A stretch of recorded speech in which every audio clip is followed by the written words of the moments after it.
주시는 하나님의 말씀은 신약성경 히브리서 12장 1절부터 3절까지 말씀입니다. 히브리서 12장 1절부터 3절까지 우리 말씀 다 함께 읽겠습니다.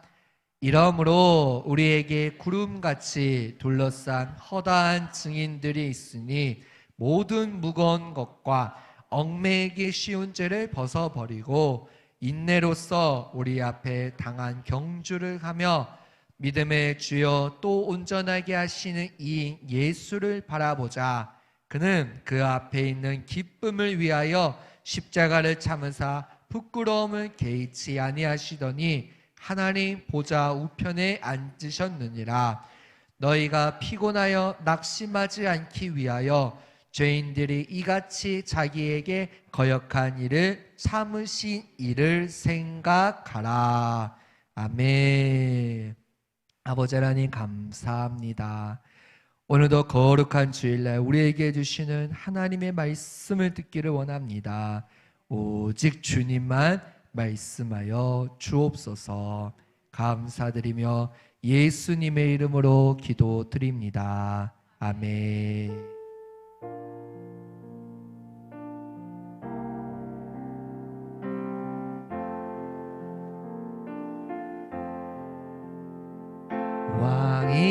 왕이신 나의 하나님, 내가 주를 높이고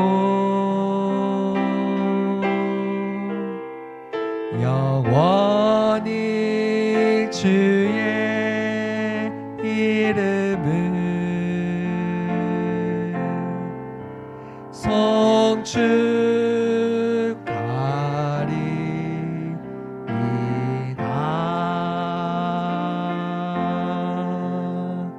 왕이신 나의 하나님, 내가 주를 높이고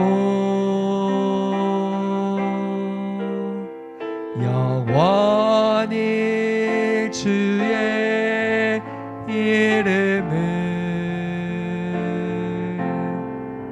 송축하리이다.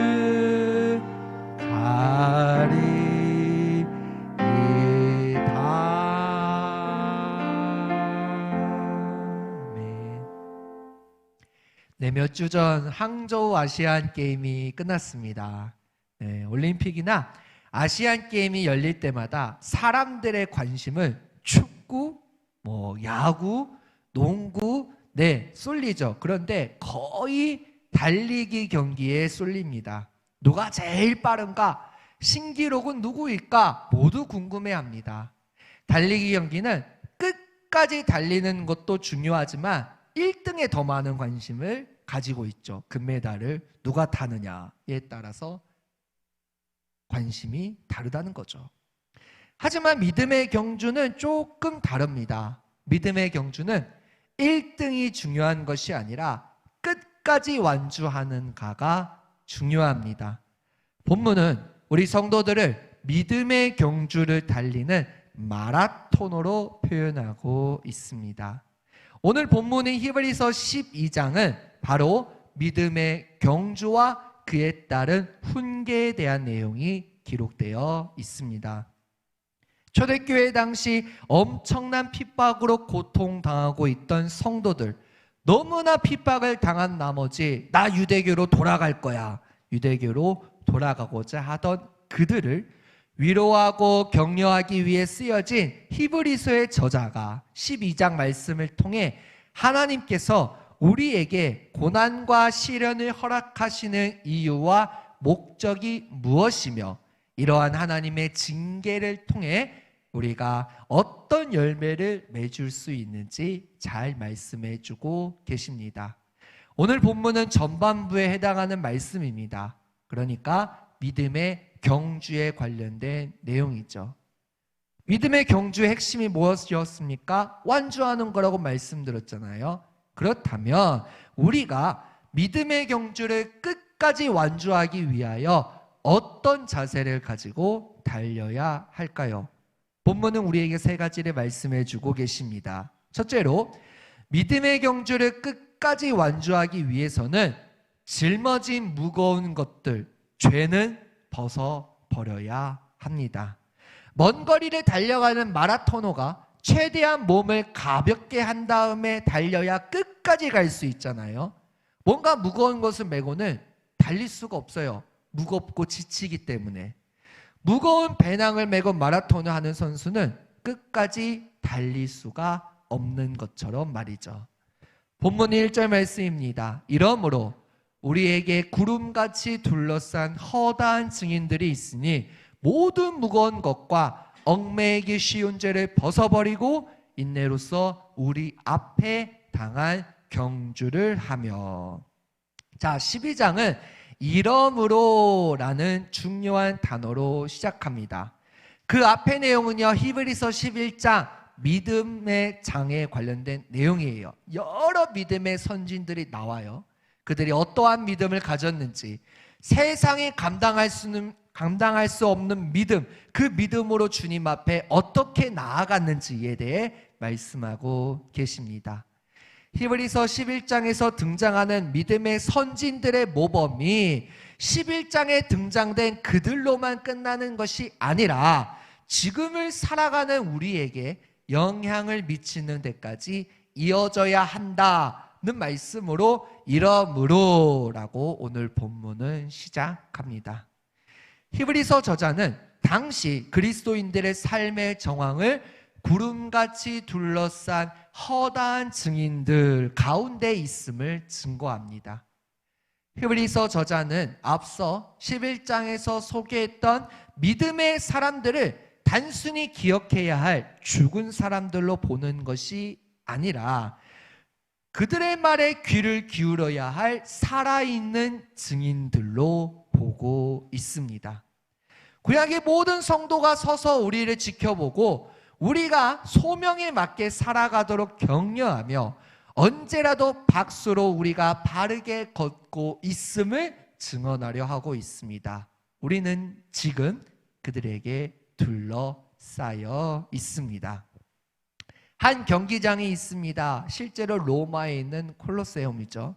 히브리서 저자는 저 로마의 콜로세움을 알기 때문에 그 콜로세움에 우리가 경기를 하고 있고 관중석에 둘러싼 허다한 증인들을 11장에서 소개하고 계십니다. 이 경기장은 우리가 살아가는 세상을 말합니다. 옛 성도들로 가득 찬 관중석이 있습니다. 그들은 단순한 관람객이 아닌 여러분을 응원하기 위해 있는 것입니다. 이 응원석에는 허다한 증인들이 있습니다. 여기에 등장하는 허다한 증인들은 아까도 말씀드린 히브리서 11장에 등장하는 믿음의 선진들이에요. 히브리서 11장에는 참으로 많은 구약의 인물들이 등장합니다. 진정한 재물에 대해 상기시키고 있는 아벨도 등장합니다. 그 외의 인물들에 대한 서술은 히브리서 11장 말씀을 제가 잠깐 살펴보며 11장에 관련된 내용과 12장의 본문의 내용이 어떻게 이어지는지 말씀드리고자 합니다. 아벨 다음으로 믿음의 선진들로 기록된 사람이 누구죠? 노아입니다. 노아.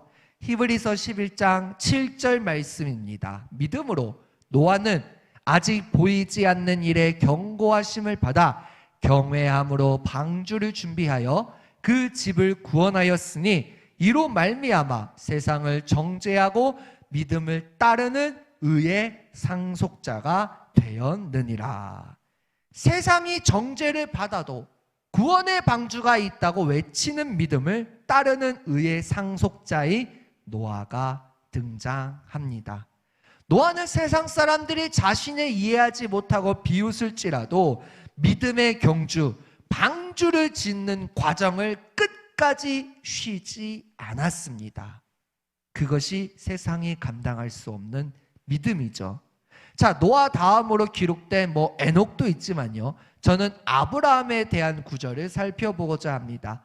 히브리서 11장 8절입니다. 믿음으로 아브라함은 부르심을 받았을 때 순종하여 장래의 유업을 받을 땅에 나아갈새 갈 바를 얻지 못하고 나아갔으며, 아직 성취되지 않은 약속을 바라보는 자를 격려하는 믿음의 조상 아브라함이 등장합니다.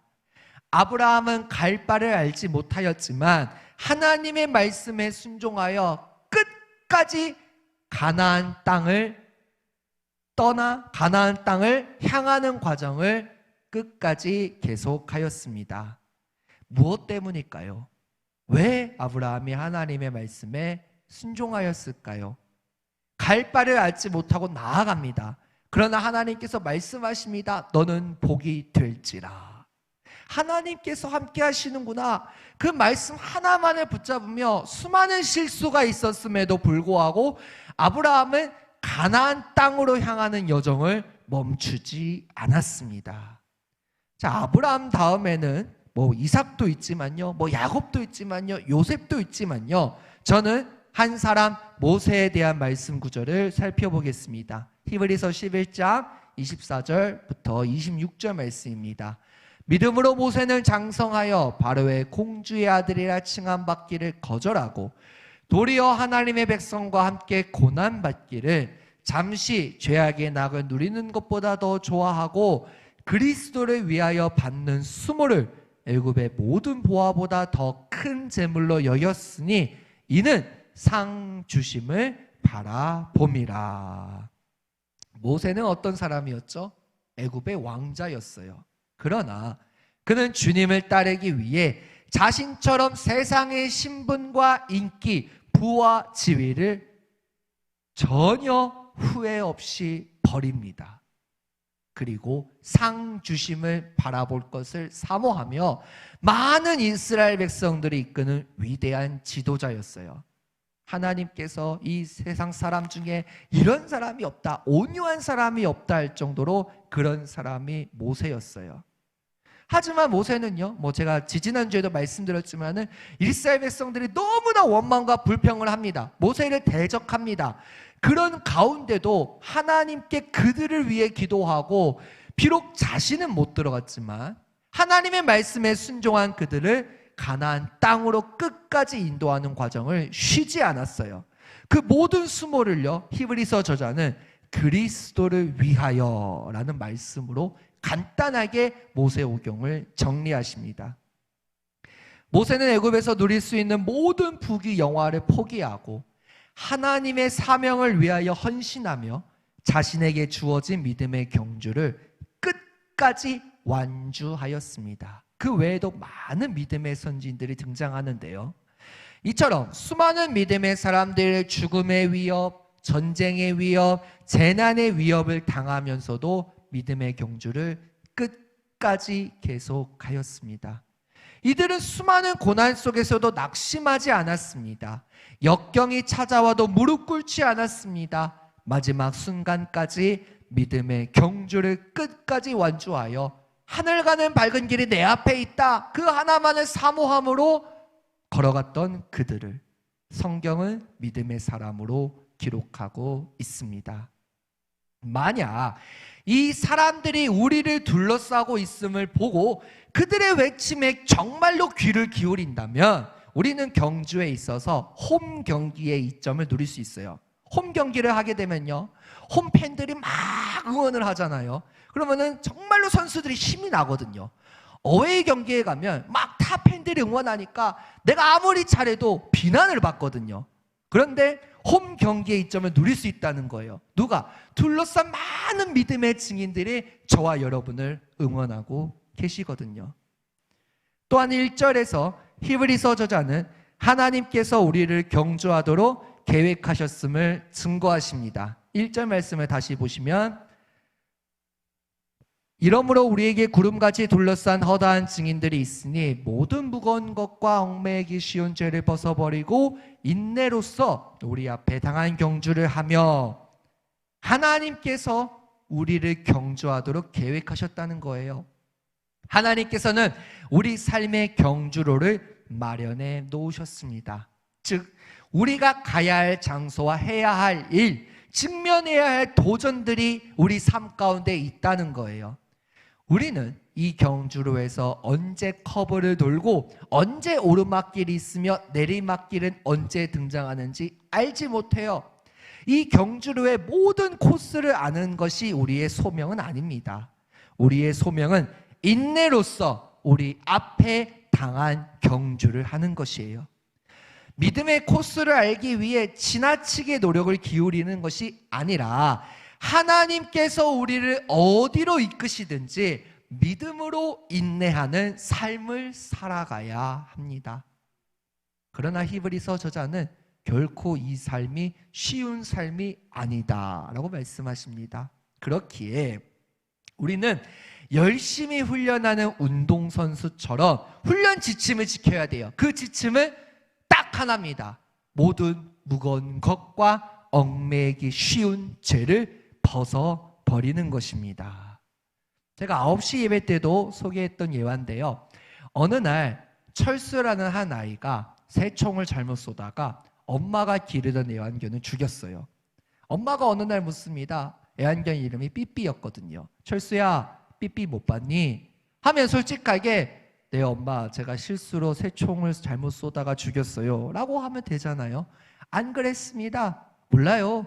어디론가 산책 나갔겠죠. 세상에 한 달 동안 산책 나가는 개가 어디 있겠습니까? 그때부터 철수는 자기 죄를 의식하고 눈치를 보며 엄마의 시선을 피합니다. 죄를 지으면 그 사람한테 야단 맞을까봐 두려워서 시선을 피하거든요. 그때 집사 아줌마가 이렇게 말합니다. 야 철수야, 나 너무 목이 마른데 물 좀 사와라. 집사가 주인집 아들한테 심부름 시키는 게 말이 됩니까? 말이 안 돼요. 아니 그건 아주머니가 할 일인데 왜 저를 시켜요? 그런데 아줌마가 딱 이렇게 말합니다. 너 엄마가 기르던 삐삐 죽이고 땅에 파묻었지. 내가 다 봤거든. 약점이 잡힌 거예요. 그러니까 철수는 꼼짝도 못하고 집사 아줌마가 시키는 대로 한 달 동안 그렇게 살았어요. 얼마나 괴로웠을까요? 주인집 아들이. 집사는 아무것도 안 하고 자기가 해야 될 청소, 설거지 등등 다 시키는 거예요. 엄마 아빠 몰래. 철수가 한 달 동안 사는 삶이 너무나 지옥 같았습니다. 그래서 결국에는 그래 엄마가 죽이기라도 하겠어. 맞을 각오를 하고 엄마에게 자신의 죄를 이렇게 고백합니다. 엄마, 사실은 제가 그 삐삐를 실수로 죽였어요. 그리고 겁나서 땅에 파묻고 거짓말했어요. 용서해 주세요. 막 울며불며 얘기했겠죠. 그 말을 들은 엄마는 혼내지 않고 이렇게 말씀하셨어요. 철수야, 다 알고 있단다. 야, 삐삐도 중요하지만 나한테는 내 아들이 너무나 중요하단다. 다시는 그러지 마려. 누구나 실수할 수 있는데 그것을 숨기면 너무 힘들잖니? 너 얼마나 힘들었니? 라고 안아주셨어요. 엄마의 말을 듣고 엄마 품에 안긴 철수의 마음은 너무나 가벼워졌어요. 그런데 집사 아줌마는 아직 이걸 몰라요. 다음날 또 시킵니다. 야 철수야, 나 너무 힘든데 야 네가 좀 청소 좀 해라. 싫어요. 너 말 안 들으면 알지?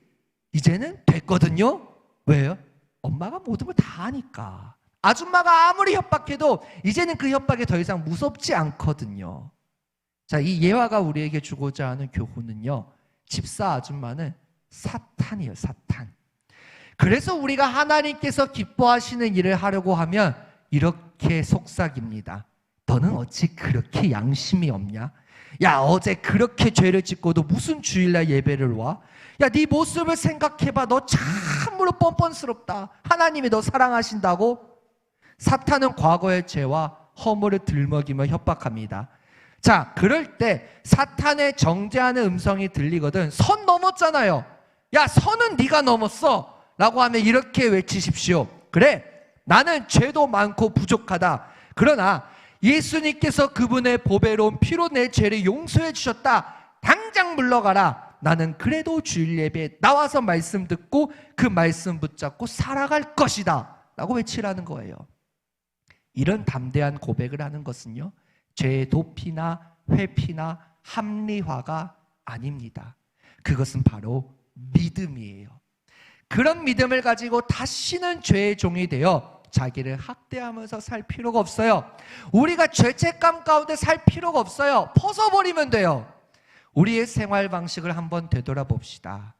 믿음의 경주를 하는데 결코 도움이 되지 않는 무거운 짐을 지고 있거나 넘어지기 쉬운 죄악에 노출되어 있지는 않으십니까? 죄는 우리를 걸려 넘어지게 합니다. 거지 같은 옷을 입은 사람이 새로운 옷을 선물 받았어요. 다시는 그런 옷을 입을까요? 아니습니다. 수영 선수가 좋은 기록을 내기 위해서는 평상복이 아닌 수영복을 입고 수영하잖아요. 그것처럼 예수님의 보혈로 새로운 옷 입은 여러분들 또한 과거의 짐과 장애, 함정에 빠뜨리는 죄의 옷을 다시는 입고 싶을까요? 안 입어요. 그런데 우리는 입어요. 연약한 인간이기 때문에. 그럴 때마다 하나님 앞에 나아가 철수가 엄마한테 죄를 고백했듯이 그 놀라운 아버지의 사랑을 기대하고 감사하며 하나님 앞에 나아가 죄를 고백해야 됩니다. 죄를 고백해야 모든 무거운 것과 얽매이기 쉬운 죄가 벗어버리거든요. 그러므로 우리는 구름같이 둘러싼 허다한 증인들이 있다는 사실, 하나님께서 그어놓으신 삶이라는 짧은 경주로가 우리 앞에 있음을 늘 기억해야 합니다. 그리고 이 경주를 믿음으로 끝까지 완주하기 위해서는 여러분 죄를 벗어버리세요. 죄를 하나님 앞에 고백하세요. 후회하지 마시고 회개하세요. 하나님 앞에 내가 이 죄를 고백했습니다. 그러면 이 죄를 짓지 않기 위해 피 흘리기까지 처절히 싸우세요. 4절 말씀이 나오거든요. 죄와 피 흘리기까지 처절히 싸우는 노력, 그 노력만이 여러분 신앙의 경주를 끝까지 완주할 수 있게 해줍니다. 자, 둘째로 믿음의 경주를 끝까지 완주하기 위해서는 여러분 예수님만을 바라보십시오. 어떤 소년이 겨울에 시골에 있는 할아버지 집에 놀러 갔습니다. 근데 할아버지가 너무 심심한 나머지 소년에게 이러한 얘기를 해요. 야, 손주야, 저기 길 보이지? 네, 보여요. 야, 너와 내가 5분을 걸어서 누가 더 똑바로 걷는지 시합하자. 소년의 입장에서는 저 연약한 할아버지에게 나는 절대 안 져 하면서 자기 발만 보고 똑바로 걸어갑니다. 5분이 지났어요. 누가 이겼을까요? 할아버지가 이겼어요. 소년이 너무 신기한 거예요. 아니, 연약한 할아버지가 나는 발만 보고 똑바르게 걸었는데, 그래서 너무 궁금한 나머지 이렇게 질문합니다. 아니, 할아버지, 어떻게 할아버지는 힘도 없으신데 그렇게 똑바로 걸을 수 있어요? 할아버지는 웃으면서 이렇게 말합니다. 손자야, 너는 네 발만 보고 걸었지? 나는 답이 있어요. 저 산 위에 소나무를 보고 걸었단다. 목표가 정확하면 걸음도 정확해지기 마련이지. 우리가 목적지를 정확하게 알지 못하고 목표가 없으면 똑바로 달리지 못합니다. 아까 우리를 마라톤으로 비유를 했잖아요. 마라톤이든 계주든 결승 라인이 있어요. 반드시 있어요. 그 결승 라인을 끝까지 완주하는 게 중요합니다. 세상은 1등을 알아줍니다. 하지만 우리는 괜찮습니다. 천천히 달리셔도 돼요. 속도보다 방향이 중요하거든요. 그럼 우리의 목적지는 어디입니까? 누구를 향해야 할까요? 본문 2절 말씀입니다. 믿음의 주요 또 온전하게 하시는 이 예수를 바라보자. 그는 그 앞에 있는 기쁨을 위하여 십자가를 참으사 부끄러움을 개의치 아니하시더니 하나님 보좌 우편에 앉으셨느니라. 이 말씀은 믿음의 경주를 달려가는 우리에게 큰 격려가 됩니다. 우리가 어떤 상황과 어려움, 유혹을 겪을 때마다 의지할 만한 말씀이 되거든요. 우리는 넘어져요. 장애물에 걸려 넘어집니다. 사람들의 어떤 말 때문에 넘어져요. 아니면은 사탄의 유혹 때문에 넘어져요. 그럴 때마다 사랑이 많으신 주님께서 다가오셔서 괜찮아. 빨리 가지 않는 거, 빨리 가는 거 중요한 거 아니야. 빨리 가지 않는 게 더 중요해. 괜찮아. 완주하는 게 중요해. 빨리 가봤자 교만해지거든. 속도보다 방향이 중요하단다. 딱 이 한 말씀하시면서 일으켜 세워 주시거든요. 우리에게 가장 큰 격려가 무엇이겠습니까? 바로 제가 말씀드린 격려예요. 우리를 유혹하고 위협하는 것이 많은 세상에 여러분 시선을 두지 마십시오. 수많은 성공과 실패를 지닌 어떤 유명한 사람도 바라보지 말고 우리의 최고의 모범이며 믿음의 대상이실 뿐만 아니라 믿음의 근원 되시는 예수님께 시선을 고정해야 합니다. 예수님께서는 우리의 믿음에 대한 최고의 모범이 되시기 때문이에요. 그 믿음이 드러났던 절정의 순간이 바로 십자가입니다. 하나님을 향한 예수님의 믿음이 드러났던 절정의 순간을 주님께서 십자가의 고난을 받으셨을 때예요. 주님께서는 십자가에서 고난과 수치를 모두 참아내셨습니다. 그렇기에 먼저 앞서가신 예수님께 우리가 믿음의 초점을 맞춰야 합니다. 주님께서 믿음으로 걸어가신 그 목적지가 어디인지 기억해야 합니다. 하나님의 나라. 주님께서는 지금도 하나님 보좌 우편에 앉아 계십니다. 저 말씀은 실제로 하나님 보좌 우편에 앉으셨다는 게 아니라 에베소서와 빌립보서에서 자세하게 말씀하시는데요. 하나님께서 하나님 보좌 우편에 앉으신 만큼 예수 그리스도를 주와 그리스도로 높이셨다는 거예요. 예수님께서는 우리 믿음의 모범이 되실 뿐만 아니라 믿음의 대상이십니다. 예수님께서는 결승 라인에서 저와 여러분을 기다리고 계세요. 우리는 지금 예수님을 향해 예수님을 바라보며 그분만을 신뢰하며 달려가는 것입니다. 우리가 참고 인내하는 이유는 예수님께서 다 참으셨기 때문이에요. 우리가 그 예수님을 알고 예수님과 하나 되며 예수님의 구원의 복에 참여하시기를 원하시기 때문이죠. 우리의 시선을 예수님께 고정시킬 때 예수님께서는 시험당하는 우리를 지원하시기 위해 성령님을 보내십니다. 우리가 넘어질 때마다 일으켜 세워주세요. 괜찮아. 속도보다 방향이 중요해. 이 말씀하시면서 일으켜 세워주세요. 그분의 능력으로 지금도 여러분 안에서 살아 역사하십니다. 믿음의 경주를 끝까지 완주하기 위해서는 여러분 무거운 죄를 벗으세요. 하나님 앞에 죄를 회개하세요. 그 다음 예수님만 바라보고 달려가십시오. 자, 마지막으로 믿음의 경주를 끝까지 완주하기 위해서는 십자가를 참으신 예수님을 생각해야 합니다. 이 십자가에 대해서는 아사셀 염소에 대해서 제가 풀어야 되는데 시간상 영상으로 대체하겠습니다. 준비된 영상 틀어주세요.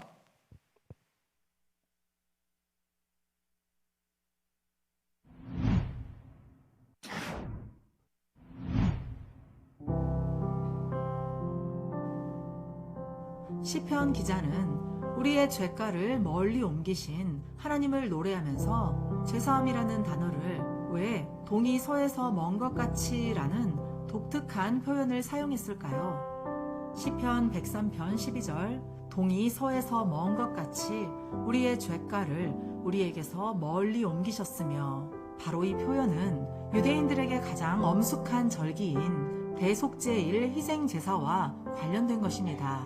1년에 한 번 하나님의 임재를 상징하는 지성소에 들어갈 수 있는 유일한 날이 바로 대속죄일인데 이날 이스라엘의 운명이 대제사장 한 사람의 어깨에 달려 있었던 것입니다.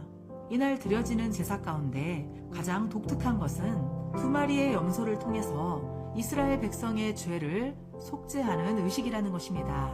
이 의식은 바로 이렇습니다. 대속죄일 희생 제사를 위해서 같은 날 같은 가격을 주고 산 비슷한 크기의 염소 2마리가 제단 옆으로 끌려옵니다. 그리고 대제사장은 항아리에 손을 넣어 운명적인 제비뽑기를 하게 됩니다. 이 항아리 안에는 하나는 여호와를 위하여 또 하나는 아사셀을 위하여라고 씌어있는 2개의 제비가 있는데 이때 제비뽑기를 통해서 서쪽에 있는 지성소에 피가 뿌려질 여호와를 위한 염소와 황량한 동쪽의 광야로 끌려가서 죽게 될 아사셀을 위한 염소를 정하게 되는 것입니다. 그리고 이제 제비뽑기로 각각의 염소가 정해지면 아사셀 염소에게는 뿔에, 여호와의 염소에는 목에 홍색 천을 묶음으로써 서로 구분을 짓게 됩니다. 그리고 이제 여호와를 위한 염소는 도살되고 그 피는 성전의 가장 서쪽에 있는 지성소의 법궤와 휘장 위에 뿌려지게 됩니다. 한편 아사셀 염소를 가지고 대제사장이 해야 하는 특별한 의식이 있는데 그것은 바로 대제사장이 아사셀 염소의 머리에 두 손을 얹고 이스라엘 백성의 죄를 낱낱이 고백해야 한다는 것입니다. 이후 아사셀 염소는 성전의 가장 동쪽에 있는 황량한 유대 광야를 향해 길고도 긴 여정에 오르며 사람이 아무도 없는 황량한 광야에서 홀로 죽게 되는 것입니다.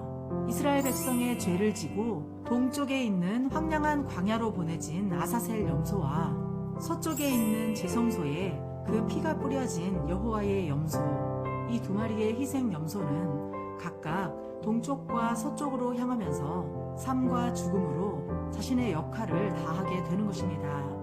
이로써 이스라엘 백성의 죄가가 멀리 옮겨지는 것이었습니다. 그런데 여기서 중요한 것은 백성의 죄가 여호와의 염소가 아니라 아사셀 염소 위에서 자백된다는 사실입니다. 백성의 죄를 지고 광야에 놓여진 아사셀 염소, 이것은 이스라엘 백성의 죄가 완전히 씻김받은 게 아니라 일시적으로 유보된 것임을 의미합니다. 하나님은 완전한 희생 제물인 예수 그리스도가 오시기까지 해마다 대속제일의 아사셀 염소 의식을 통해서 이스라엘과 온 인류의 죄를 간과하고 유보하신 것입니다.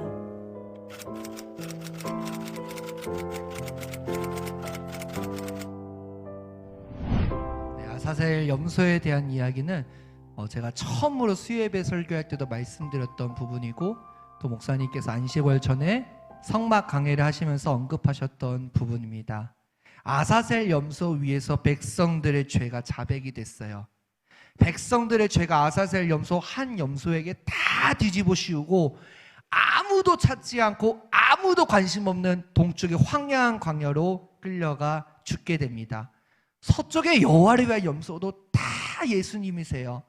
아직은 예수님께서 오시기 전이기 때문에 하나님께서는 그 대속제일의 의식을 통해 이스라엘 백성들의 죄를 간과하고 유보시킨 거예요. 완전히 용서한 게 아닙니다. 1년 동안 간과하고 유보시킨 거예요. 그러나 우리의 죄를 완벽하게 완전하게 용서하시기 위해 오신 분이 계세요.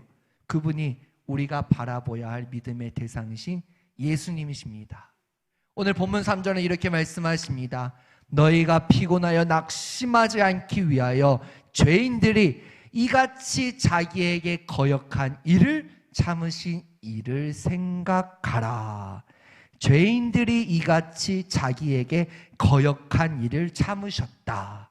이 말씀 영국의 어떤 신학자 네슬리 류베긴이라는 사람이 예수님의 십자가에 대해서 이렇게 이야기합니다. 예수님의 십자가는 모든 인간이 하나도 예외 없이 하나님의 원수로 드러나는 것이다. 동시에 모든 인간이 예외 없이 하나님의 사랑을 받는 자이며 그분의 은혜로운 용서의 대상임이 밝혀진 곳이다. 그러면서 그는 이렇게 덧붙입니다. 예수님께서 십자가 위에서 가상 치른 첫 번째, 아버지 저들을 사하여 주옵소서, 자기들이 하는 것을 알지 못함이니이다 라고 기도하셨는데요, 이 기도에서 제외된 자는 한 사람도 없습니다. 그가 말한 바와 같이 예수님의 십자가에서 우리는 모두 하나님의 원수로 드러났습니다. 왜 그렇습니까? 십자가는 인간의 죄악이 예수님을 십자가에 못 박는 현장이거든요. 사도 바울이 말씀하십니다. 로마서 5장 10절 말씀에 곧 우리가 원수 되었을 때에 그의 아들의 죽으심으로 말미암아 하나님과 화목하게 되었은즉 화목하게 된 자로서는 더욱 그의 살아나심으로 말미암아 구원을 받을 것이니라. 우리가 원수 되었을 때에 예수님의 십자가로 말미암아 우리와 하나님과의 관계가 화목하게 되었다는 거예요. 지지난주에 화목제에 대해서 자세하게 말씀드렸습니다. 감사의 제사라고 했어요. 그래서 우리가 십자가를 생각할 때마다 감사해야 되는 거예요. 십자가의 보혈, 십자가의 은혜를 생각할 때마다 눈물이 나올 수밖에 없고 하나님의 은혜에 감사하는 게 마땅하다는 거죠. 인간이 자신의 죄악된 모습을 감추기 위해 하나님의 아들을 거부하고 처형한 장소가 바로 저 십자가입니다. 바로 그 십자가야말로 우리 모든 인간이 하나님의 원수로 드러난 장소거든요. 그런데 오늘 본문은 무엇을 말씀하십니까? 예수님께서는 십자가를 참으심으로 자신을 거역한 죄인들과 하나님의 원수로 드러난 우리에게 용서의 길을 열어주셨습니다. 십자가 위에서 몸소 용서의 본을 보이셨거든요. 그러므로 십자가는 우리 인간이 하나님의 원수로 드러나는 장소이면서 동시에 우리 모두를 향한 하나님의 사랑이 담긴 장소입니다. 이것이 십자가에 담긴 복음의 은혜입니다.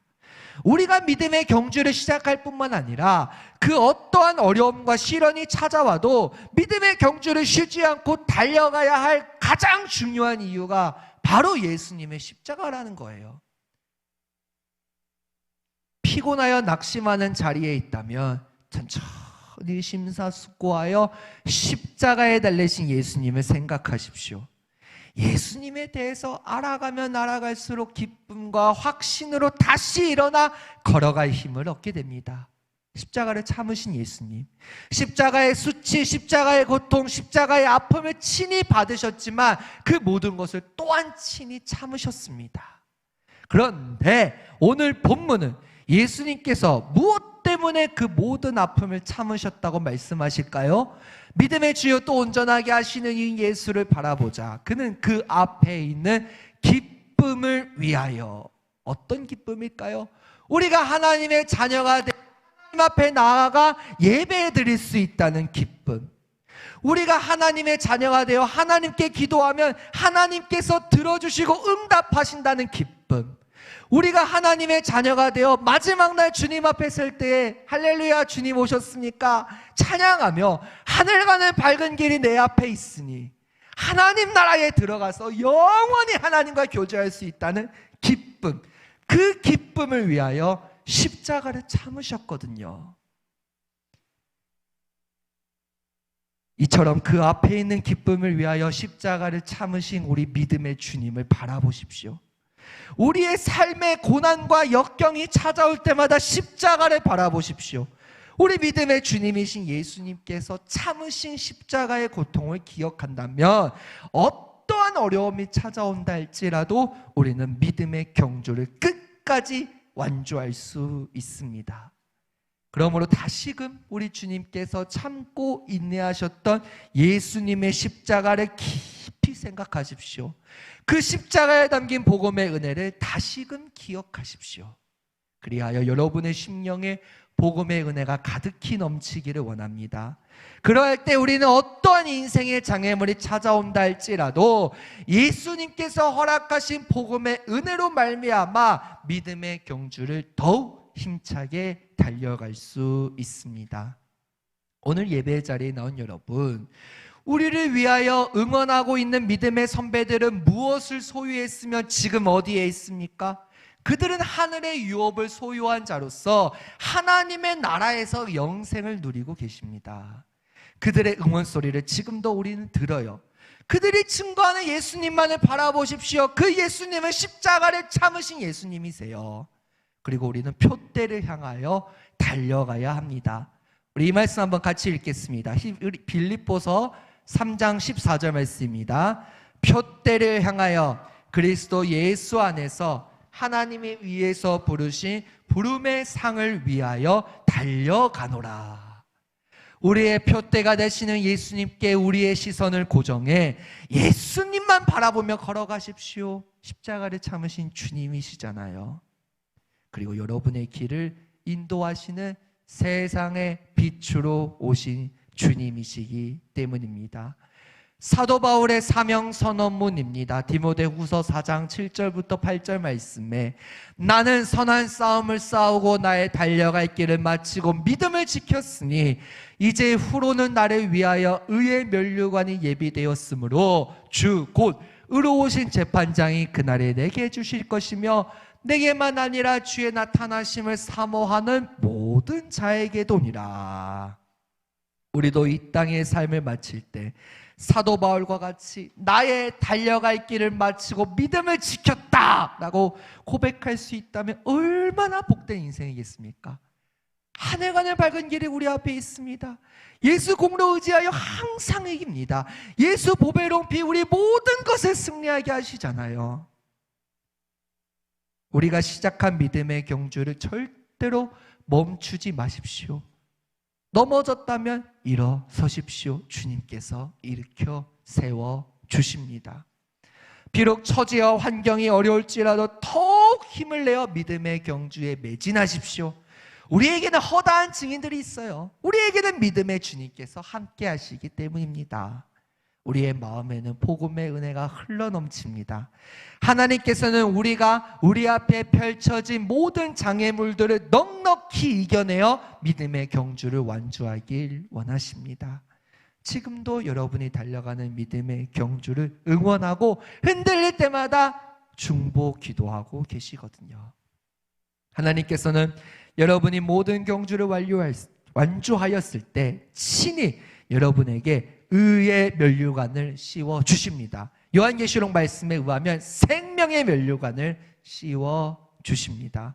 그러므로 주님 다시 오실 때까지 오직 예수님만 바라보며 성령님의 인도하심을 따라 우리 앞에 놓인 인내의 경주를 억지로 가는 것이 아닌 기쁨과 감사함으로 걸어가는 저와 여러분들이 되기를 간절히 소망합니다.